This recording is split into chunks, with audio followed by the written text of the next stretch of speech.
Let me first consider the invention of writing as a social revolution. Before the invention of writing, power was in the hand of magicians, those who manipulated the behavior and who made the decisions in function of ritual and magical values. With the invention of writing, a new class of literary decision makers came about, the literati, priests, clerks, who had a completely different way to experience the world from the magicians. For the magicians, the world was space in which time circled.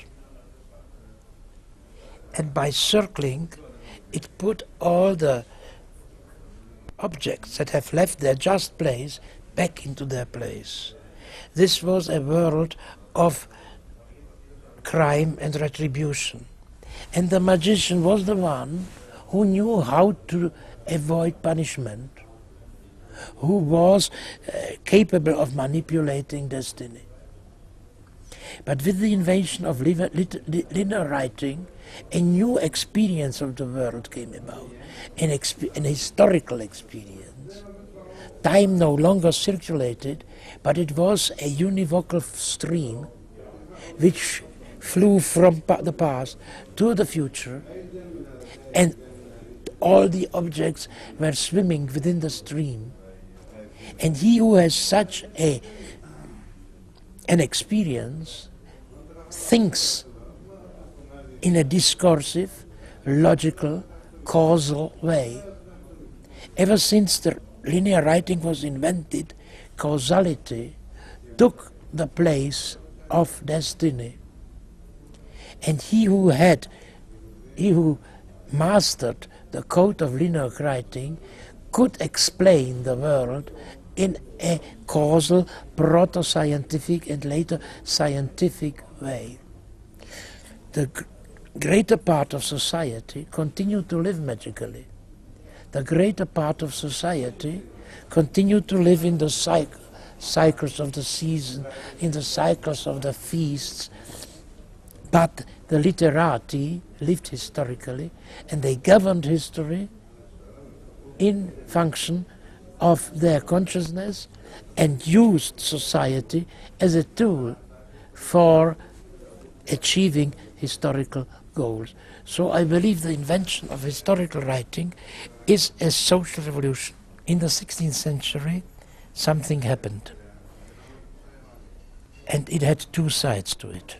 One side is the invention of the printing press. Now the printing press rendered writing accessible first to the bourgeoisie and then to the whole of society, and the alphabet was no longer a secret code. Therefore, those who had alphabetic consciousness lost their power because their code became profane. But at the same time, mathematics became, and mostly arithmetic, became the code of science. So the moment that the alphabet became democratically diffused, a new secret code came about, the mathematical code. And a new elite came about, the elite of the scientists and the technicians who use mathematics. And people who had the alphabetic code could not decipher the laws and regulations which were mathematically formulated. So we have a repetition now.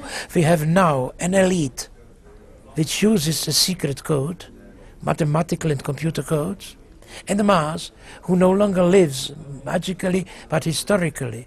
Historical consciousness now takes the place of magical consciousness, and what used to be the elitary consciousness is now the formal, analytical, systematic, structural way of thinking of the elite.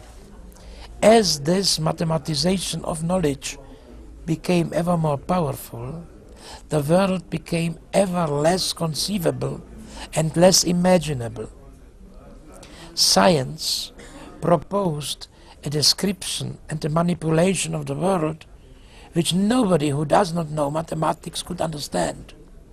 If you try to translate or transcode the laws of physics or of chemistry into ordinary language, you falsify it.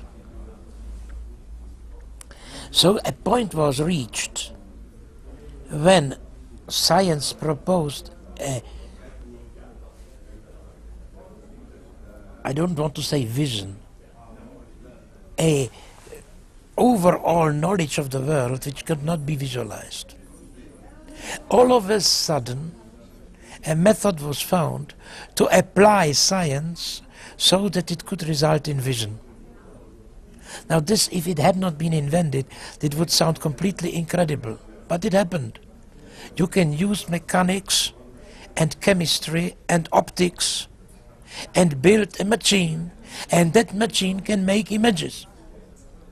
So that photography was the first product of applied science which transcodes equations into images. Now this was, the first photographers had no idea what they were doing. They had no idea that it is the apparatus who takes the images, that the photographer is not necessary, that you can make automatic cameras, that it is, so to speak, technology and science itself that make images. But by and by, this knowledge became,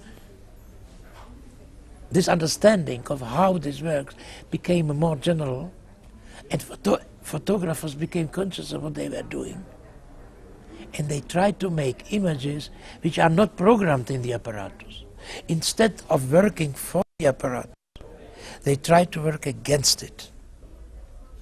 I think that photography, ever since the end of the 19th century, is an effort against the apparatus. Now this is very important on the concrete and also on the metaphorical level.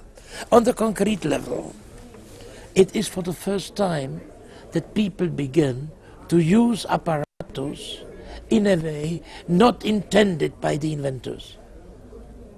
And on the metaphorical level, it became clear what revolution means after the end of historical consciousness. Revolution no longer is a political event. Politics are then over. Revolution becomes a inversion of the intention of the apparatus. Everything flows, nothing ever repeats itself, every opportunity lost is lost forever, and everybody is within that stream of events. Above it is science. Science formulates eternal, timeless and spaceless algorithm. There is no sense in saying that the law of the free fall is a historical event. It stands outside time and outside space. And the whole of scientific and technological knowledge is in this formal trans-historical region. Now in that region you build a machine, and that machine delves into history, takes out part of history and lifts it to this trans-historical level. This is a photograph. Photography is not so much a witness of history as a distraction of history. It delves into history and it withdraws, and by this it disproves historical consciousness. Every photograph is a proof of the falsity of historical consciousness. Now this is consciously or unconsciously, why photographs were invented.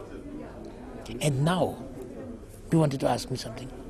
And now, photographs began to be manipulated and they changed their position. Photographers took the photographic camera as it stood on top of history and put it at the end of history, eschatologically, in the end of time, at the fullness of time, and all of a sudden the camera began to suck in history. All of a sudden history, which was a stream without any purpose and any direction, had a direction. It wanted to be photographed. The photograph became the purpose of history. People married in order to be photographed. Wars were waged in order to be photographed or filmed or videotaped. The man went into the moon in order to be seen on television. Terrorists pirated planes in order to be seen on a video. You see, the photograph changed its position. The camera, instead of standing on top of history, it stood in the end. And what happened? History became more accelerated. The photographic images and all the other technical images begin to suck in history. The photographs were like how do you call it? Staubsauger. A vacuum cleaner, you know, they suck in history and history accelerated and the events want to enter into the image and